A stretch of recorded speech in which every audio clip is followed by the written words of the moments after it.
રામવાડી રામ મિત્રો, સ્વાગત છે તમારું બધાનું મારા નવા એક બ્લોગમાં. મિત્રો અત્યારે સવારના 7 વાગી ગયા છે અને આજે આપણે બ્લોગ થોડો જલ્દી ચાલુ કરી દીધો છે. મિત્રો અત્યારે અમે આવી ગયા છે તળાવે કમળ લેવા માટે. તમને બતાવું કેવા કમળ છે. જોઈ શકો છો મિત્રો, આ છે કમળ. મારા પપ્પા કમળ કાઢતા છે ગાઈસ. જોઈ શકો છો આખું તળાવ ભરેલું છે. તો મિત્રો કહેવામાં આવે છે કે આ કમળ ગણપતિ દાદાને ખૂબ જ પ્રિય હોય છે. અને અમે સવારનું વહેલા આવી ગયા હતા. આજે પેટ્રોલ નહોતું મળ્યું તો પેટ્રોલ પંપે મોડું થઈ ગયું. નકર તો અત્યારે અમે કમળ કાઢીને જતા રહીએ. તો તમે લોકો બ્લોગમાં કન્ટિન્યુ બન્યા રહેજો. રામવાડી રામ મિત્રો, ફાઇનલી આપણે રૂમે આવી ગયા છે. રૂમે આવીને ગરમ રોટલી બનાવી દીધી. અને મિત્રો હવે આપણે નીકળીશું કામ કરવા માટે, કારણ કે 8 જેવા વાગી ગયા છે.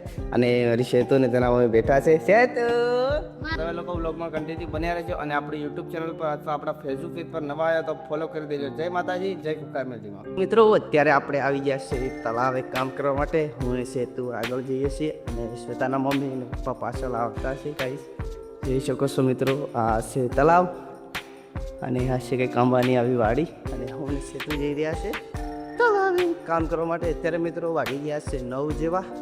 તો જે આપણે જમવાનું બાકી છે જમી લઈશું ને પછી કામ કરીશું. તો વ્લોગમાં અમે કન્ટિન્યુ બન્યા રહેજો. જય માતાજી. તો મિત્રો અત્યારે આપણે આવી ગયા છે તળાવે. અને અત્યારે મિત્રો તાપ તો ઘણો બધો પડતો છે. અને આપણે શ્વેતા માટે આવી કંઈક નાની માળી બનાવી દીધી. ગાઈસ જઈ શકો છો, આના સાઈડે બેસી રહે ને આપણે આ બાજુ ખોદી આપેલું પેજ સરતું છે ને તે બાજુ જોઈ શકો છો. બાકી વ્યૂ ખૂબ જ સારો છે મિત્રો. તો તમે લોકો બ્લોગમાં કન્ટિન્યુ બન્યા રહેજો. આજે બ્લોગમાં આપણને ખૂબ જ મજા આવશે. જય માતાજી. અત્યારે 4 વાગી ગયા છે અને આપણે કમળના મૂળ કાઢતા હતા ને ગાઈસ. જોઈ શકો છો, તમને બતાવું. આ ખાડો ખોદેલો છે ને મિત્રો, તેમાંથી કમળના મૂળ કાઢવામાં આવે છે ગાઈસ. અને મારા પપ્પા લઈને સામે જતા પણ છે, જોઈ શકો છો. અને અત્યારે આપણે નાહીને ફ્રેશ થઈ ગયા છે. મારી શ્વેતાએ પણ નાહી લીધું છે, ફ્રેશ થઈ ગઈ છે. શ્વેતાના મમ્મી કપડાં લઈને હવે આવતા છે. તો તમે લોકો બ્લોગમાં કન્ટિન્યુ બન્યા રહેજો.